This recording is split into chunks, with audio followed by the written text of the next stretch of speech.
Assalamualaikum. My name is AMIRA. My name is Fauzan. And today we would like to present our Introduction of Management project paper, which is about Toyota Motor Corporation.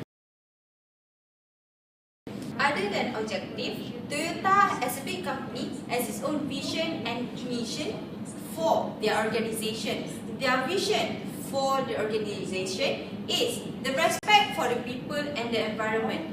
Toyota is a company which is very prioritize their customer and the comforts of customer when using their products. They are really particular in this kind of things so that the customer feels like what they want, so that they will still using this product as they feel comforts to it. Next, the mission of Toyota Motor Corporation is to achieve the customer first philosophy. We always heard that customers first, but we never know how does the organization apply it to the customer. But in Toyota Motor Corporation, they're really putting all of the efforts in pleasing the customer's needs and strengthening the bond between the business partner. They are really anticipate to what they want to do to win customers' heart by pleasing what customer needs and completing what the market needs. Secondly, they provide the world-class quality product and services that meets customers' needs. Toyota also aiming to develop a highly committed and competent workforce with strong safety awareness. They are, other than completing customers' needs, they also put the safety as the first thing when producing a product, so they know that the customer's need is provided and the safety needs also completed, so that they can still win customers' heart in the short term or long term in the market. The first function of management is planning. There are many plans used by Toyota Motor Corporation. This plan can be a long-term or short-term and established by management based on hierarchy of Toyota company. There are three types of plan: strategic planning, technical planning, and the operation planning. Strategic planning consists of three plans: both marketing plan, pricing plan, and product differentiation. So, the first one is marketing plan. Marketing plan will know in order to effectively market its product. Toyota has established a global network of outlets. Some authorities suggest that the ASEAN and Eastern way of marketing is integrated with the social life of the people. So the secondly is pricing plan. For the pricing plan, we cannot deny that pricing plays a central role in product sales. Perhaps one of the reasons as to why Toyota has been able to overtake all other players is the fact that it offers cheap products compared to other competitors. The last one is product differentiation. Product differentiation is has to do with variety creation. As far as this aspect is focused, Toyota scores highly. When compared to multinational in other industry, Toyota can be a good global leader in brands and products. Toyota has so many products that American automakers find it difficult to match up, perhaps because some of the companies' strongholds have highly segmented population. Other than that, these populations are not only growing rapidly but also changing their tastes and preference to the benefit of the company. Toyota always use its revenue for research and development. Product delivery play a role of innovation and specified need in environment of innovation and technological response. We consist distinctive competencies and other winners. So the first one is about distinctive competencies. Toyota has risen to global leadership in automotive industry because of various competencies that the company has managed to scale over time. Toyota company produces large volume of car per year. This is because the company will still sell more than any other players even if there is a global decline in car purchase. So the secondly is about other winners. The other winners are those company characteristics that lead to the company's customer to prefer the goods of the company to those of the other companies. Other winners are the very unique and particular aspect of a company which no other company. Winners are the very unique and particular aspect of company which no other company can adopt. Toyota does not apply all aspects of the competitive advantage because those competitive characteristics applied at the market level are referred to as market qualifiers. The last one is about very adversely affected by natural disaster. The first one is about inconsistency of Japanese yen exchange rate. What this point is, Toyota is come international sales, and it means that the respective sales will significantly depend on the Japanese yen exchange rate with other currency. Apart of that, the rise of Japanese yen exchange rate might also affect the others. Apart of that, the rise of Japanese yen exchange rate might also affect the other sales from other countries, as Toyota relatively more expensive than vehicle produced by other countries like Hyundai in South Korea. Thirdly, based competition in worldwide automotive. The competition in worldwide automotive market is based and according to the development of the technology. Many companies, many new models in the market, and also many new entrants participate in the largest market. For example, China released their own national car, Great Wall, brand that have lower price but similar quality compared to other vehicles like Toyota. Due to that, it will give a serious anti-challenge of Toyota in gaining the market shares in automobile industry to the future. The lastly is about may adversely affected by natural disaster. As we know, lots of natural disasters like tsunami, flash flood, and earthquakes happen in Southeast Asia, especially Thailand and Indonesia for recently years. And yet Thailand, as well as Indonesia, is among the major countries that produce Thailand for the Southeast Asia market. Organization structure is the first step of running a company.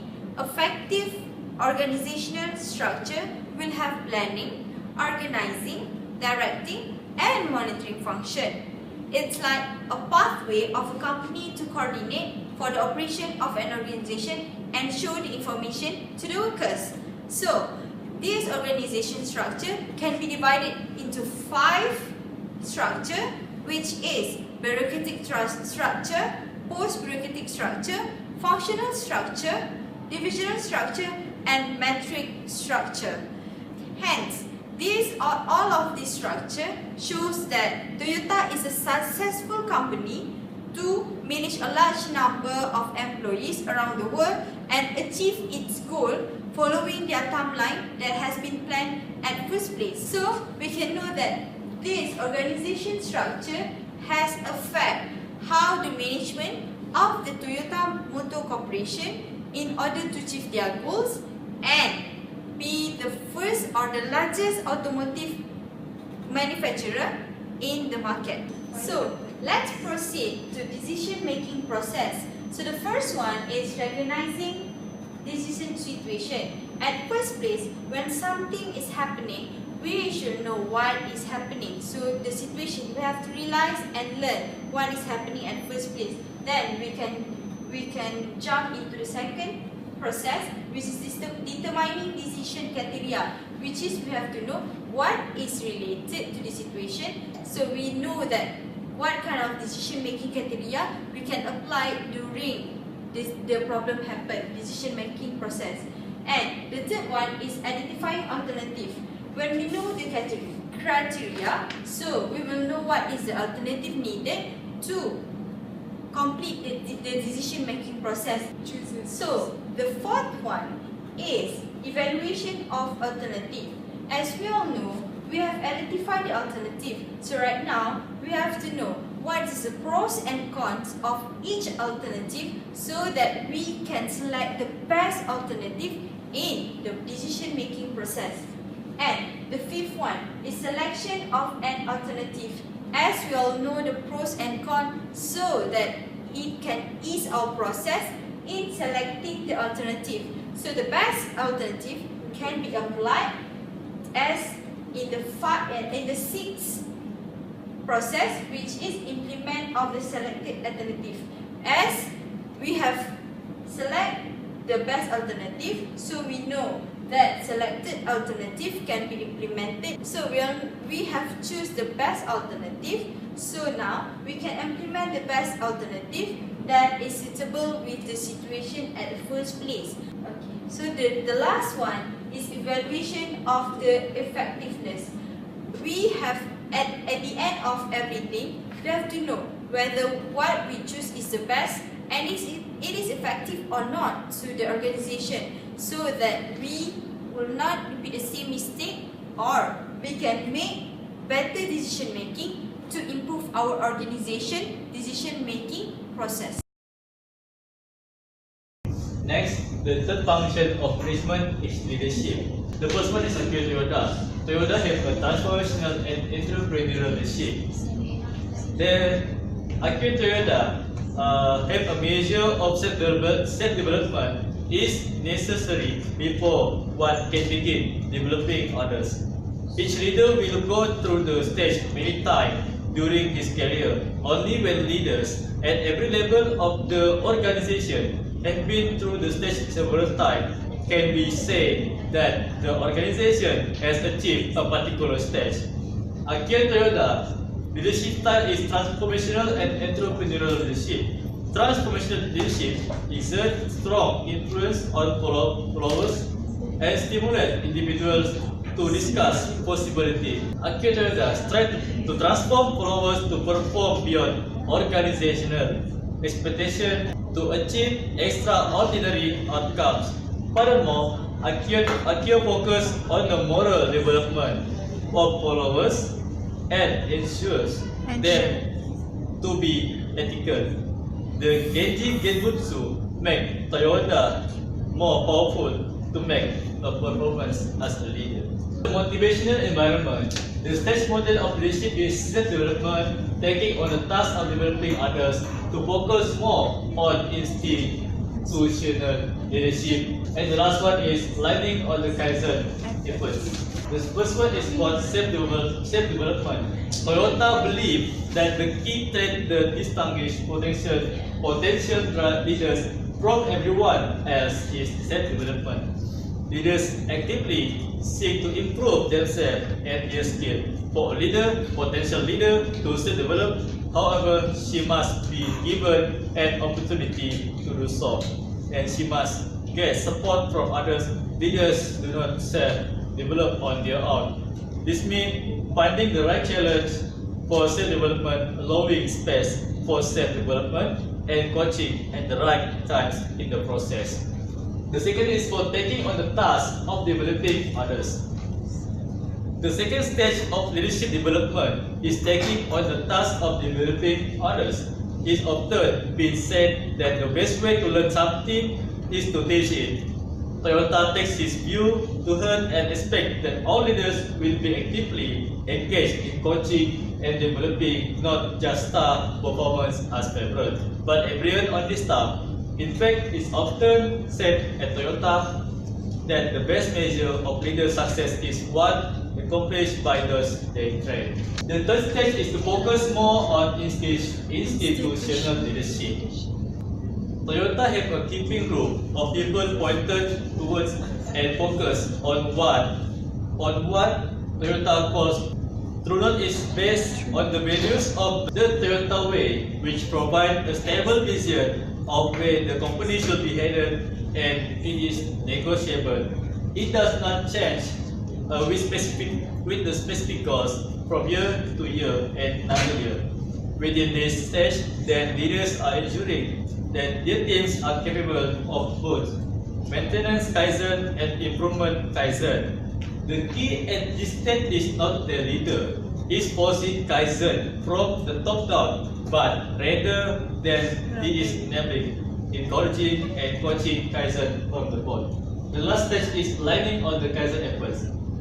In other words, the last stage is when the non-target the bottom up means top down. For many who to follow Toyota lead, it is difficult. No grace.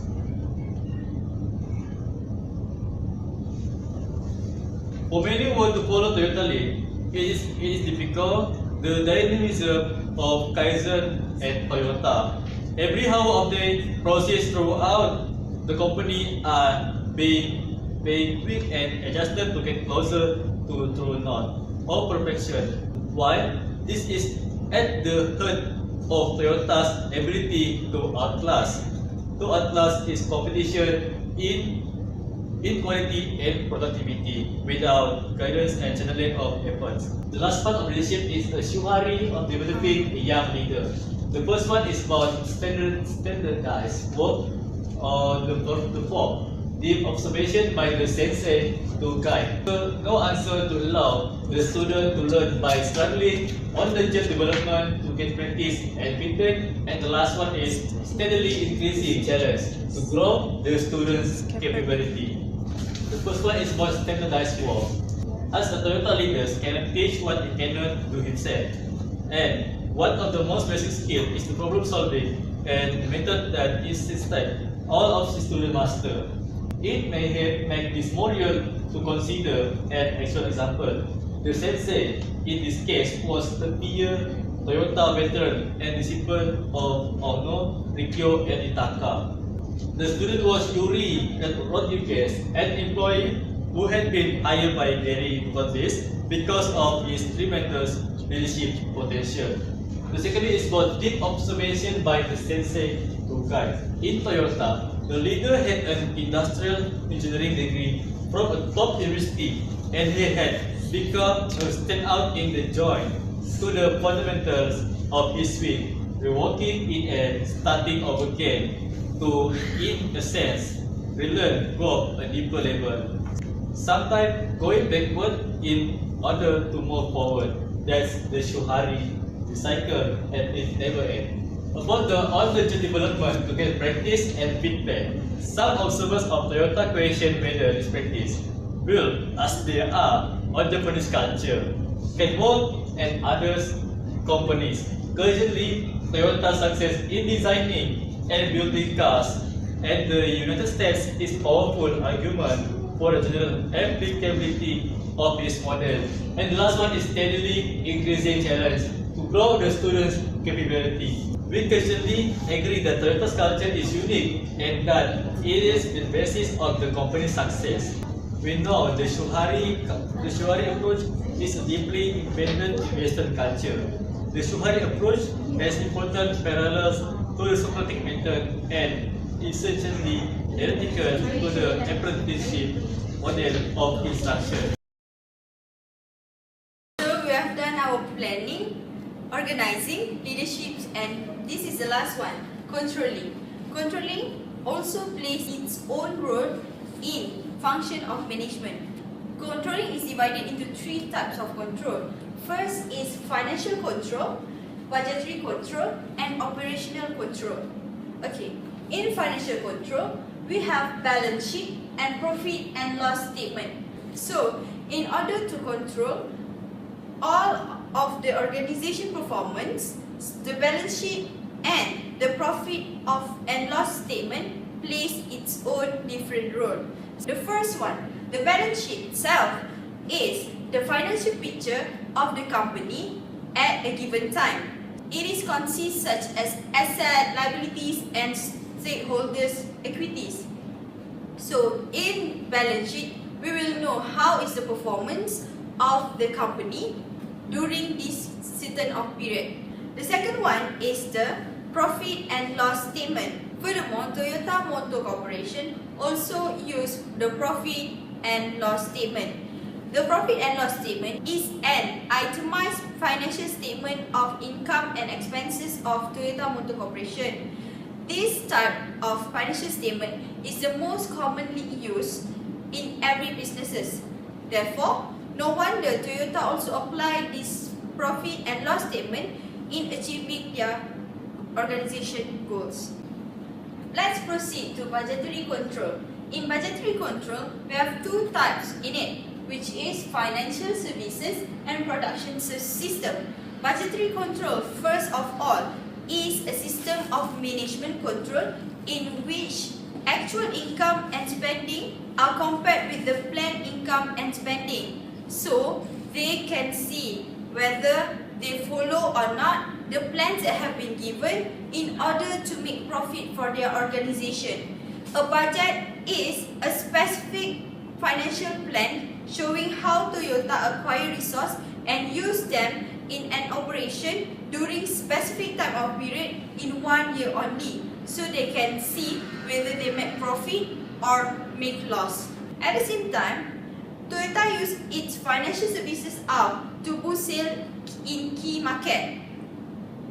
As all the major automakers allocate huge proportion of their budget for their research and development work to gain a competitive advantage. Next, the production system of Toyota is an excellent production system in place, which is the company cost-cutting measure have helped them to survive during the worst condition in the auto industry and benefits them when they are at their best condition in the auto industry.